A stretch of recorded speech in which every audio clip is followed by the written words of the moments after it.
Senhoras e senhores, bom dia. Em nome da Carta Capital e da FENAI, parceiros nesse evento, agradecemos a todos por participarem de mais um Diálogos Capitais, que nessa data vai tratar sobre o papel dos bancos públicos no desenvolvimento econômico e social do Brasil. Este evento está sendo transmitido ao vivo pela nossa página do Facebook e no nosso canal do YouTube. A partir de agora, por gentileza, por favor, telefone celular desligado ou no modo silencioso para melhor aproveitamento do conteúdo. Ao final do debate, abriremos espaço para uma sessão de perguntas e respostas escritas que devem ser encaminhadas às nossas recepcionistas, que estão nas laterais do auditório, basta sinalizar que elas irão até vocês. Aos que quiserem identificar suas perguntas com nome e e-mail, caso não tenhamos tempo de responder todas as questões, as mesmas serão direcionadas aos nossos palestrantes. E neste momento, chamamos aqui para o palco, por favor, o senhor Luiz Gonzaga Beluso, economista e sócio de Carta Capital, para dar uma breve mensagem de boas-vindas.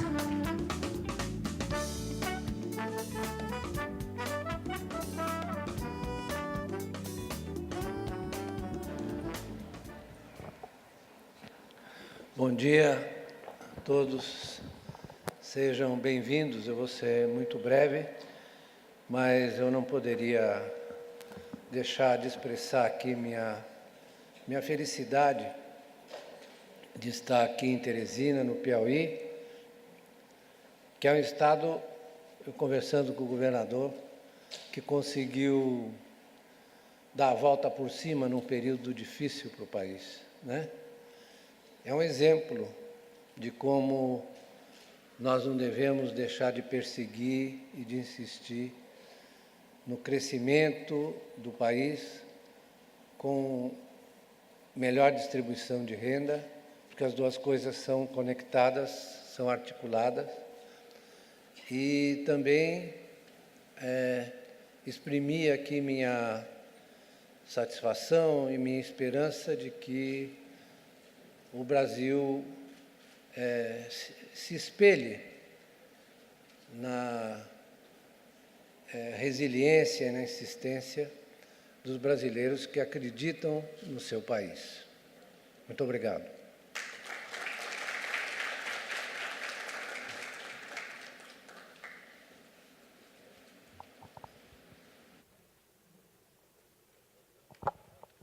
Neste momento, daremos início à nossa programação, convidando para o palco o excelentíssimo senhor governador do estado do Piauí, Wellington Dias, que vai falar sobre a importância dos bancos públicos no desenvolvimento do Piauí.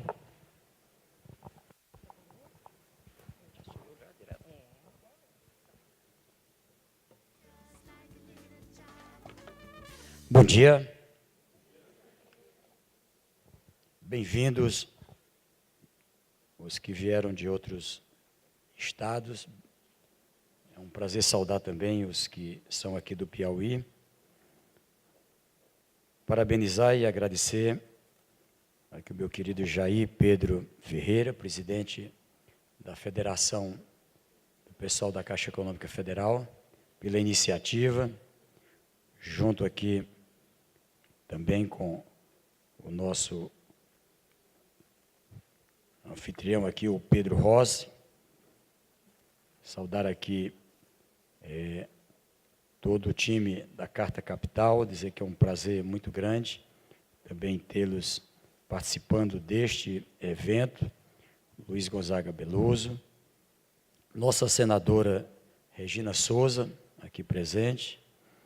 Saudar aqui o Antônio Neto, nosso secretário de Planejamento, o Pedro Rossi, aqui pela Unicamp.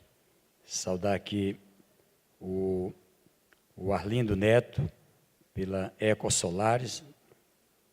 Saudar aqui a Neide Carvalho, aqui pelos movimentos sociais. E me permitam, aqui em nome do Emanuel Bonfim, saudar aqui os bancários e bancárias também aqui presentes, dos diferentes bancos. Eu tive o privilégio de ser bancário aos 14 anos, né, como estagiário do Banco do Nordeste. E aí gostei da atividade e não larguei mais. Daí fui para o Banco do Estado do Piauí, por concurso, depois Caixa Econômica Federal, e tive o prazer de vivenciar essas escolas do Banco Público. Portanto, já começo dizendo que pode parecer suspeito o que eu vou falar aqui, exatamente por ser bancário. Aliás, saudar também o Alisomar, superintendente da Caixa Econômica Federal aqui presente. Vejam, não sei se tem um slide, eu vou tentar aqui colocar para vocês. O que eu tenho defendido é que o país, ele precisa... nós somos um país em desenvolvimento, já caminhando para um país desenvolvido no conceito internacional, embora a maior potência do mundo, mas muito desigual, então com muitas regiões para desenvolvimento. O Brasil se desenvolveu primeiro no litoral e ficou um miolo central e o norte sem desenvolvimento. O Brasil, então, tem um lado ruim, que é regiões, entrou no século XXI com muitas regiões muito atrasadas, mas do outro lado, isso se torna um fator positivo, porque tem aí um grande potencial de desenvolvimento em diferentes áreas.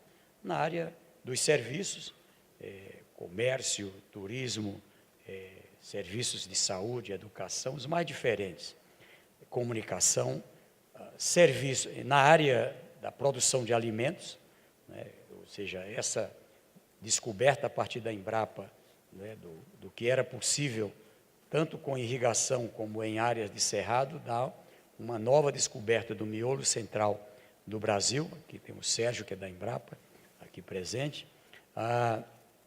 E eu diria que, para isso tudo acontecer, necessidade de grandes investimentos, especialmente em infraestrutura, que é o grande fator de atraso, de atrofiamento dessas regiões.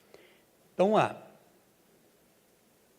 tanto na parte urbana, ali tem apenas rodoviária, mas quando eu falo em infraestrutura, de transporte, comunicação, energia, ou seja, todos os setores da infraestrutura. E o Brasil tem um tesouro que são os bancos públicos, fundos e bancos públicos. Sem os bancos públicos, provavelmente, nós não teríamos chegado ao patamar que chegamos aqui. No caso, o que eu quero aqui traduzir é um pouco do que representam os bancos públicos para um lugar como o Piauí, para demonstrar o que é possível para o Brasil. Bem, para lembrar deste século, a gente entrou neste século e logo no começo vivenciamos uma recessão ali, 2003, 2004, foi um período muito duro, mas ali era o presidente Lula, ele adotou corajosamente uma medida anticíclica e isso fez envergar a curva. Lá na frente, em 2008, aí o mundo também viveu um período de crise pesada, novamente um conjunto de medidas anticíclicas, e não seria possível essas medidas anticíclicas sem a presença dos bancos públicos. Seria, eu diria, impossível se não tivesse esse instrumento naquele instante. Então, qual foi a aposta? É fazendo o país crescer que a gente garante as condições de controle ou redução do impacto do endividamento. Nesse período, se a gente olhar no Brasil, certamente o nosso querido Beluso e outros aqui vão tratar mais sobre isso, é quando a gente vai para uma redução do impacto da dívida em relação ao PIB. É quando a gente quita nossa dívida internacional e passa a ser credor internacional. Se dá exatamente num período que começa com uma recessão, com uma grande crise e recessão internacional no meio. Então, eu cito isso para entender que muitas vezes se passa a ideia que o Brasil foi favorecido por um momento do mundo e, na verdade, não é bem assim. Na verdade, eu digo que foi por conta de medidas corajosas. Faço uma crítica, que, na verdade, como também eu era parte do governo, uma autocrítica. A gente fez uma mudança ali por volta de 2012, 2013, e o resultado deu errado, tá certo? Que é o modelo que nós estamos vendo hoje. O controle das despesas pelo controle das despesas. O que o Piauí trabalha nós temos toda a responsabilidade com as despesas, mas há necessidade de fazer disso um objetivo para ampliar os investimentos, Eu era líder do bloco de apoio ao governo no Senado, ali naquela ocasião, e lembro-me de um momento, era líder do governo, líder da oposição, o Álvaro Dias, e eu fiz um discurso dizendo, eu não vou dar oportunidade para a oposição fazer a crítica, eu mesmo faço, como líder do bloco de apoio ao governo, e o Álvaro Dias no final disse, olha, faço minhas palavras do líder do bloco de apoio ao governo. O que estava acontecendo ali? O país vinha num caminho que a gente tinha um volume significativo de investimentos, e a gente fez umas doideiras, ao abrir mão de um conjunto de receitas em nome de um ajuste no setor energético e outros, eu acho que terminamos causando um problema ao país. Ainda assim, ali, que eu sustento que ainda serve para hoje, o Brasil tem uma reserva extraordinária, eu estou citando isso aqui um pouquinho, apenas para poder situar o Piauí dentro desse contexto. O Brasil tem, nesse instante de todas as dificuldades, uma reserva que é extraordinária para a política externa, que é a reserva cambial. A nossa reserva cambial, ela tem um custo.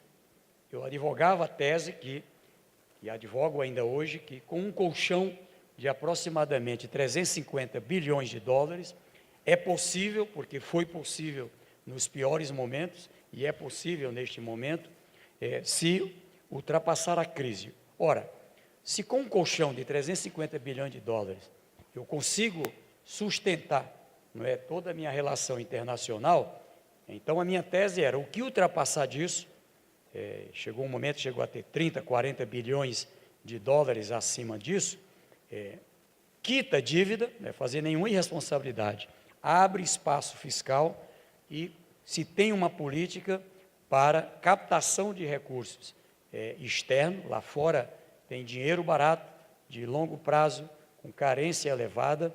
A minha tese era de criar, aí era o papel do governo com o setor privado, um hedge cambial, um seguro cambial, e com isso a gente ia alavancar crescimento. Defendi com a presidenta Dilma, quando a dívida estava em 56%, que valeria a pena crescer o endividamento em mais 3 pontos percentuais e ir para 59%, isso naquele tempo era xingamento falar nisso, isso era 180 bi, da reserva cambial mais ou menos 100 bi, e a gente com isso fazer uma política centrada em investimento, que geraria emprego e aqueceria a economia. Na verdade, não precisa ser economista para saber, você tem sempre uma política cíclica. O papel do Estado, no meu entendimento, quando o setor privado está vindo com muita força, você que nem o José do Egito, é hora de fazer as suas reservas. Quando começa a virar a curva no sentido de queda, aí entra o Estado para poder fazer a política anticíclica. Eu digo isso para dizer que nesse período o Estado do Piauí seguiu numa mesma direção, ou seja, ampliando a capacidade de investimento que a gente garante o controle, claro, tem que ter o controle das despesas. A nossa folha de pagamento era 73% da receita corrente líquida, por isso que o Estado atrasava a folha de pagamento, chegou a 42%, agora eu fiz, o maior problema nosso é a Previdência. Eu fiz aqui o reajuste para 14% da alíquota do servidor, com 28% do patrão, do governo. Com isso, deu um aumento na folha da despesa de pessoal, foi para 46%. Mas o objetivo central é fazer com que a gente tenha um patamar que não fuja de 40%, 46%, a folha, em torno de 10%, 12%, o custeio, a gente ter uma dívida que não passe de 70% da receita corrente líquida. Então, o problema que sobra é a parte da dívida. Então, veja só, obras como essa, aqui estamos concluindo o Rodoanel de Teresina, concluímos Ponte Wall-Ferraz, aqui o alargamento da Ponte JK, aqui na zona urbana, o elevado da Miguel Rosa, ou seja, é um conjunto grande de investimentos, estou falando aqui de Teresina, em 224 municípios do estado. Nesse instante, nós estamos aqui em um contrato de aproximadamente R$1 bilhão com a Caixa Econômica, investindo em infraestrutura e, principalmente, mobilidade urbana, infraestrutura de transporte e outras, e mobilidade urbana. Bom, o que eu quero dizer com isso? Nós trabalhamos um mix de investimentos com receitas próprias e financiamentos. Com isso, o que aconteceu? À medida que a gente foi tomando empréstimo e foi aplicando, o produto interno bruto cresce, a receita cresce e ou tem um controle da dívida ou tem uma queda da dívida. O BNDES foi o maior investidor nesse período. É bom lembrar aqui, pouca gente se lembra disso. Teve um período que o setor público, para tomar empréstimo, ou era Banco Mundial ou era Banco Interamericano. A gente ficava, às vezes, 2, 3 anos, ia a Washington, vinha missão, voltava, para poder tomar um financiamento. E, num dado momento, eu mobilizei os governadores, nós criamos um fórum dos governadores, fomos ao presidente da República. Não é razoável que os estados e os municípios brasileiros fiquem nessa humilhação com organismos internacionais. E foi daí que se abriu linhas de créditos. Antes só tinha basicamente a Caixa Econômica Federal, que dava linha de crédito para a área como habitação, saneamento, era muito limitada as áreas para o setor público, e daí foi criado o BNDES Estados e outras linhas de crédito, pró-investimento, pró-desenvolvimento, enfim, que garantiu essa linha de controle. Tanto que, veja, isso foi ali, em 2008, isso aconteceu em 2009.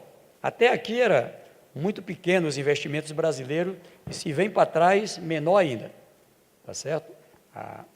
Aqui, a partir de 2009, é que entra o papel forte dos bancos públicos na relação com o Estado brasileiro. O BNDES, como eu disse, foi um dos maiores financiadores da economia do Piauí. Um ano, como o ano passado, por exemplo, não para o Estado, mas os investimentos feitos no Piauí, 2.154 bilhões de reais. Né? Ou seja, num ano de grandes dificuldades, circulou na nossa economia recursos a partir desse trabalho. A mesma coisa o Banco do Nordeste. Aqui são investimentos para o setor público, para o setor privado. O setor público veio só um pouco mais à frente. Ainda o banco fazendo funding com recursos do BNDES, que é muito problemático. Fica a regra de um banco, a regra de outro banco, e muitas vezes dá complicação. Mas, de novo, o BNB, o ano passado, colocou 3,4 bilhões na nossa economia, num ano de crise, tá certo? Num ano de grandes dificuldades. A Caixa Econômica Federal é o agente que mais coloca recursos na economia do Piauí, não é? A gente examinar aqui, porque aqui entra habitação, investimentos para o setor privado, na área do comércio, de indústria, já começa a entrar alguma coisa na área da agricultura, mas é principalmente habitação, saneamento, mobilidade urbana, agora entrou o programa Cidades, e o Piauí é recorde nacional de municípios com adesão, o Estado entrou na mobilização, colocamos inclusive o Estado à disposição para municípios que tinham dificuldade de aval, a gente entrando como interveniente para poder facilitar o crédito. Um ano como o de 2013, por exemplo, chegou a próximo de 9 bilhões de reais de investimentos. Um ano como 17, 8,2 bilhões de reais. Bom, eu cito isso, está ruim aí essa coluna, mas eu cito isso para mostrar o seguinte, muitas vezes eu também sou criticado aqui, porque vou tomando empréstimo. Mas só um dado, está muito ruim aqui a lâmina, mas aqui em 2014, era em torno de 61% a dívida do Piauí em relação à receita corrente líquida. A receita que é o dinheiro do Estado mesmo, depois que tira dos poderes, tira dos municípios, quanto é que fica? Então, ela era mais ou menos 62% da receita. Nós tomamos 2 bilhões de reais de empréstimo e a dívida caiu para 41%. A nossa dívida hoje é 41%. Por quê? Porque a economia cresceu, a receita cresceu e a dívida caiu. Então, isso é o que aconteceu com o Brasil lá atrás. É o que aconteceria se a gente tivesse seguido no mesmo caminho 2012, 13, 15, 16, 17 e 18. Só um quadro para ver. A nossa dívida aqui no início, em 2002, ela era quase 40% do nosso produto interno bruto. Como o nosso produto interno bruto cresceu e controlamos a dívida, primeiro se tomava empréstimo para pagar folha, tomava empréstimo, hoje é empréstimo para investimento. Empréstimo normalmente casado com o setor privado. Você tem regiões como a região de Lagoa do Barro. Era uma região que sempre teve potencial para energia eólica e solar, mas era isolada, não tinha nenhuma estrada asfaltada para lá. À medida que fizemos investimentos de asfalto, à medida que passou linhões por lá, resultado, 12 bilhões de investimentos em eólica e solar. Nós estamos falando, agora foi licenciado o maior parque eólico do planeta. Nós já temos o maior da América Latina, que é 290 megas, em Ribeira do Piauí, tá certo? Vamos perder agora para a Bahia, que vai energizar agora esses dias, mas é só por uns dias também. Esse outro são 935 megas, quase 1 giga de energia eólica da Enel Green Power. São, na verdade, um aglomerado de 22 parques de energia solar, numa região que a Rede Globo, muitos anos atrás, o Francisco José dizia que só prestava para criar calango. Era a tese, o seu município de 4 mil habitantes gerando 3 mil empregos. Então, é isso.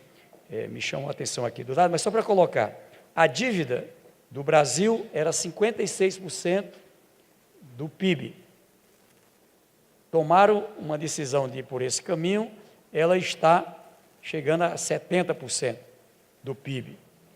Já passou de 70%? Muito bem. A nossa era 40%, está em 6,89% do PIB.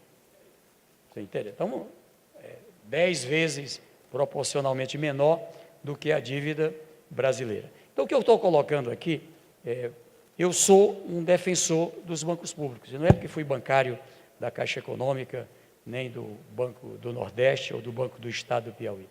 Eu sou defensor dos bancos públicos, porque um país não pode abrir mão de ter mecanismos, de instrumentos para o interesse de povo. De um lado, interesse de povo resolvendo problemas diretos de povo, habitação, água, esgoto, saúde, é isso, calçamento, estou falando de instrumentos diretos. Do outro lado, instrumento de povo para, por exemplo, financiar a infraestrutura que faz o setor privado vir junto e trazer desenvolvimento. Então, quando eu defendo o banco público, é por isso. Eu acho que nós não podemos, como brasileiros, abrir mão de instrumentos como Caixa Econômica, Banco do Brasil, Banco do Nordeste, não é? Bancos regionais, BNDES e mais. Ter a coragem de ser mesmo instrumentos, não é, de interesse do povo brasileiro. Eu acho que na hora que o setor financeiro internacional ou nacional recua, precisa ter um instrumento, e aí entra o papel decisivo dos bancos públicos. Por essa razão, faço essa defesa, não é? E mostrando que, assim como isso aqui foi importante para o desenvolvimento do Piauí, importante também para o desenvolvimento do Brasil. E o Brasil não pode abrir mão de desenvolvimento. Muito obrigado.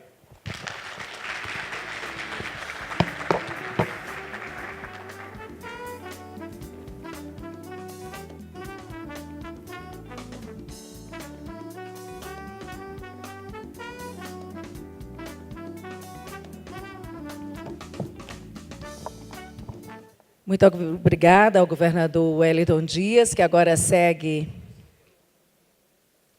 a agenda de compromissos e campanha. E teremos agora a participação, chamamos novamente aqui para o palco, por favor, o senhor Luiz Gonzaga Beloso.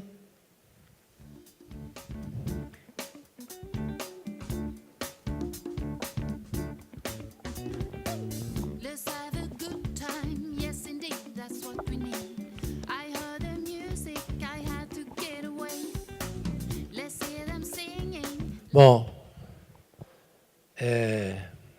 eu ia pedir dispensa de fazer essa apresentação depois da brilhantíssima exposição do governador, que tocou em todos os pontos cruciais sobre a importância dos bancos públicos no desenvolvimento brasileiro.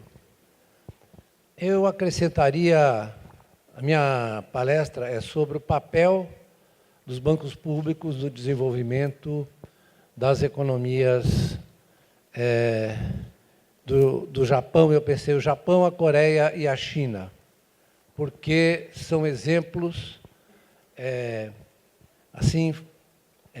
expressivos de uma organização da economia. O governador falou aqui da conexão entre os bancos públicos, investimento público e o avanço do setor privado, né? E essa conexão que o Brasil fez durante anos, desde os anos 50, eu diria desde os anos 30, com o projeto de industrialização. O crescimento brasileiro dos anos 30, 40, durante a guerra, é inseparável do papel do Banco do Brasil. Não dá para explicar. Nós trouxemos de fora, né, empresários brasileiros que foram fora, financiados pelo Banco do Brasil, e montaram setores importantes, né, tirando a exceção da Companhia Siderúrgica Nacional, né, que foi uma negociação direta do Getúlio com os Estados Unidos, né? Nós trocamos. O pessoal achava que o Getúlio ia se aliar ao eixo, né? Mentira, ele, na verdade, nunca pensou nisso. Ele fazia um jogo de negociação para proteger o Brasil, né? E nesse balé ele trouxe a Companhia Siderúrgica Nacional, né? Que é um investimento feito pelos Estados Unidos aqui, né? Depois houve uma complementação de investimentos brasileiros. Mas eu quero dizer que o Banco do Brasil foi fundamental nesse primeiro passo que o Brasil deu na estratégia de industrialização. No período seguinte, o segundo Getúlio e o Juscelino, no caso do Juscelino, essa articulação foi uma articulação muito bem feita. Quando é que foi criado o BNDES? Foi em 1952, não é?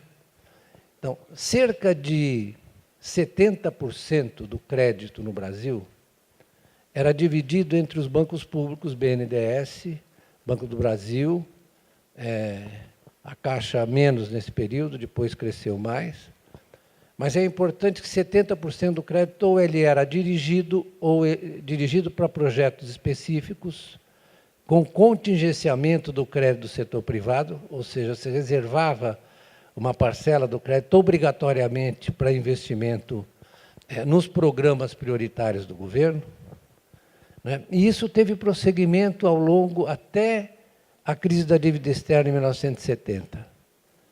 Eu não vou aqui falar da minha trajetória de vida, porque não importa, eu fui assessor do Dr. Ulisses Guimarães durante todo o período da ditadura, né?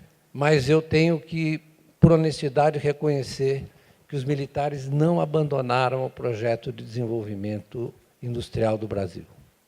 Cometeram erros como, por exemplo, o financiamento externo excessivo que nos levou à crise. Mas quando eu converso com o ex-ministro Delfim Neto, né, e eu converso muito com ele, porque às vezes ele fala em público umas coisas que ele não pensa, mas tudo bem. Isso faz parte do... eu gosto muito dele, né? Inclusive que ele é palmeirense e tudo, então nós não damos bem. Mas, enfim, ele usou, se vocês olharem o desempenho dos bancos públicos, sobre, por exemplo, nos programas de exportação, a gente esquece que as exportações de manufaturados brasileiros passaram a ocupar uma fração importante da pauta de exportações, porque ele criou uma série de programas, de mecanismos de incentivo, como o BFIEX, como o crédito prêmio do IPI, etc., etc. Né? E a taxa de investimento no período dele foi muito alta, porque ele usou, assim, de maneira muito inteligente e esperta, o Banco do Brasil, etc., o BNDES. Então, o que eu quero assinalar, e o governador fez uma exposição brilhante, muito clara, sobre o papel do financiamento do investimento, o que eu quero dizer é o seguinte: a experiência brasileira, quanto é que crescia a economia brasileira dos anos 50 até os 80? Quanto cresceu? Vocês se lembram? Média 7% ao ano. Certo? Com uma diversificação da estrutura produtiva impressionante, porque nós tínhamos uma articulação banco público, empresa pública. Pegar, por exemplo, o papel da Petrobras nessa época não era tanto, porque nós não tínhamos ainda uma coisa parecida com o pré-sal. Mas a Eletrobras foi fundamental para montar um setor de bens de capital aqui, ligado à produção de equipamentos pesados para os projetos de criação das usinas, etc. Assim como foi importante, coisa que nós perdemos, foi importante a Telebrás, certo? Nós tínhamos empresas importantes de produção de equipamentos para telecomunicações. Nós temos alguma agora, não? Tem alguma empresa? Governador, não tem mais, acabou. Né? Então, isso é uma das dimensões da desindustrialização brasileira. Né? O que eu queria, para não chatear mais vocês, é falar da experiência do Japão, da Coreia e da China. O Japão ele emerge da Segunda Guerra Mundial com um projeto americano de desconstruir as grandes empresas japonesas. Né? O general MacArthur chegou lá e falou assim, ó, o problema do fascismo japonês é que as empresas se meteram na política, a política se meteu nas empresas, etc. Felizmente, ou infelizmente, não sei, a Guerra da Coreia interrompeu esse programa. E os japoneses ficaram importantes como fornecedores para os americanos de equipamentos, insumos, etc., para a participação na guerra. O Japão montou uma estrutura em que os bancos estavam, isso vai até 87, até eles fazerem uma abertura financeira, montou uma estrutura em que os bancos, eles tinham um mercado de capitais muito pouco desenvolvido, pouquíssimo desenvolvido, a Bolsa de Tóquio não tinha a menor importância, simplesmente era uma coisa simbólica, os bancos estavam colados nas empresas. no Zaibatsu, né? E levaram a uma expansão industrial impressionante. O Japão, você se lembra quanto o Japão crescia até meados dos anos, final dos anos 70, crescia 10% ao ano. Era o chamado milagre japonês. E nesse milagre japonês, você tem uma relação muito próxima entre os bancos que não eram públicos, eram privados, mas eram semipúblicos, eram dirigidos pelo Ministério da Indústria e Comércio do Japão, o MIT, né? E eles estavam comprometidos em financiar os investimentos das empresas. Aí surgem as grandes empresas japonesas, porque eles começaram a internacionalizar suas empresas, né? Não preciso citar aqui, que todos vocês sabem, vai ver que andam nos automóveis Mitsubishi, etc., e outros, né? O setor de bens de capital dele muito desenvolvido. E esse exemplo foi reproduzido pela Coreia, com os chaebols, e no caso da Coreia, os bancos eram públicos. Vocês sabiam que a Coreia não tinha uma estrada asfaltada, quando saiu da guerra, não tinha uma estrada asfaltada entre a capital e o principal porto coreano. Era uma infraestrutura paupérrima.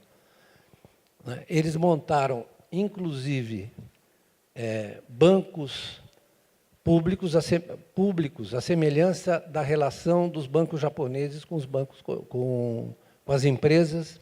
Os coreanos impulsionaram esse modelo. A Ásia é uma experiência singular, né?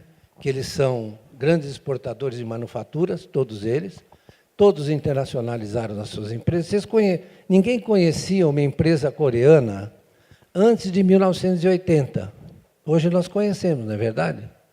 Conhecemos a Samsung, conhecemos a LG, a Hyundai, são grandes estaleiros, empresas diversificadas por dentro, elas são multiprodutoras de vários produtos, né? E estão internacionalizadas. Hoje, por exemplo, a Samsung concorre na área de IT com as grandes empresas internacionais, né? Era o general Park Chung-hee, ele era um pouco assim, severo, digamos assim, né? Ele era um pouco duro. Ele, não sei se os senhores sabem, eu vou contar. Logo que ele assumiu, ele pegou os empresários, se tornariam os grandes empresários coreanos, botou para desfilar na rua com uma placa, eu sou ladrão. É verdade, eu preciso contar, foi verdade. Mas depois eles reassumiram as suas empresas com metas, etc., foram muito eficazes. Claro que eu preciso contar que tanto o Japão quanto a Coreia tiveram uma boa vontade dos Estados Unidos, que, por razões geopolíticas, abriram o seu mercado. Os Estados Unidos abriu os seus mercados para ingresso dos produtos coreanos e japoneses. E a mesma coisa, de uma maneira diferente, a mesma coisa, mas diferente, ocorreu com a China. Quando é que a China reatou relações com os Estados Unidos? Foi o Kissinger que fez isso, era o Nixon o presidente. Reatou em 1974.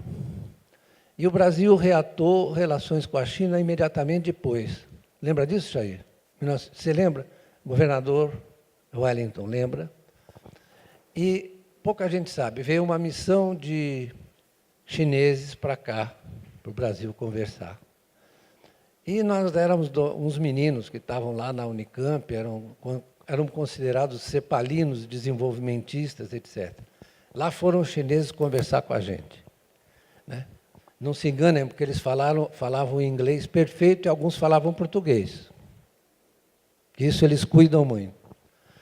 Aí eles conversaram com a gente sobre a arquitetura do desenvolvimento brasileiro. Aí nós falamos dos bancos públicos,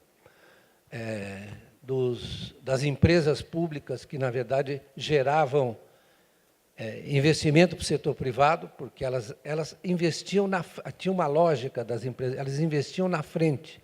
E, à medida que elas investiam na frente, elas davam um horizonte para o setor privado.